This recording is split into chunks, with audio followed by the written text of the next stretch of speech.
क्या किसी ने खूब कहा है, जाको राको साइयाँ मार सके ना कोई, बाल न बाका कर सकें जो जग बैरी होई।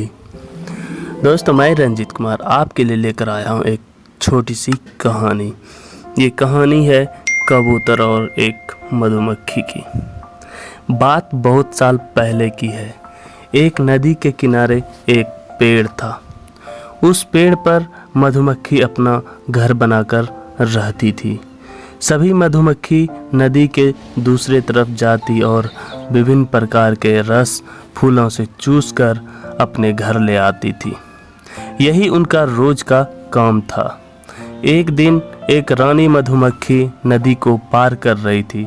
तभी जोरों से तूफान आया, जिसके कारण रानी मधुमक्खी नदी में गिर गई।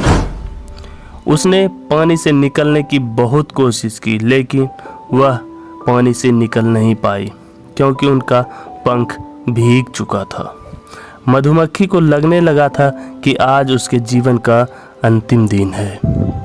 ये सब वही नदी के किनारे पर बैठे कबूतर की नज़र उस मधुमक्खी पर पड़ी।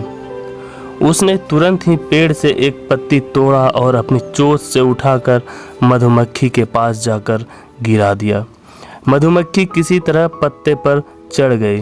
कुछ देर बाद उसका गीला पंख सूख गया और वहां से उड़ गई और उसने कबूतर को धन्यवाद दी और अपना घर चली गई। एक दिन कबूतर पर भी संकट आ गया। एक शिकारी नदी के किनारे से गुजर रहा था। उसने देखा कि एक कबूतर पेड़ पर बड़े आराम से सो रहा था। तभी उस शिकारी ने कबूतर पर निशाना साध दिया। तभी उस रानी मधुमक्खी की नज़र उस शिकारी पर पड़ी, जो कि कबूतर पर निशाना साध रखा था। मधुमक्खी ने देखा कि आज कबूतर की जान खतरे में है। हमें उसकी जान अवश्य ही बचानी चाहिए। वह वहां से उड़ी और जाकर शिकारी के हाथ पर जाकर डस लिया, जिससे कि शिकारी का निशाना चूक गया और वह जोर से दर्द के मारे चिल्लाने लगा।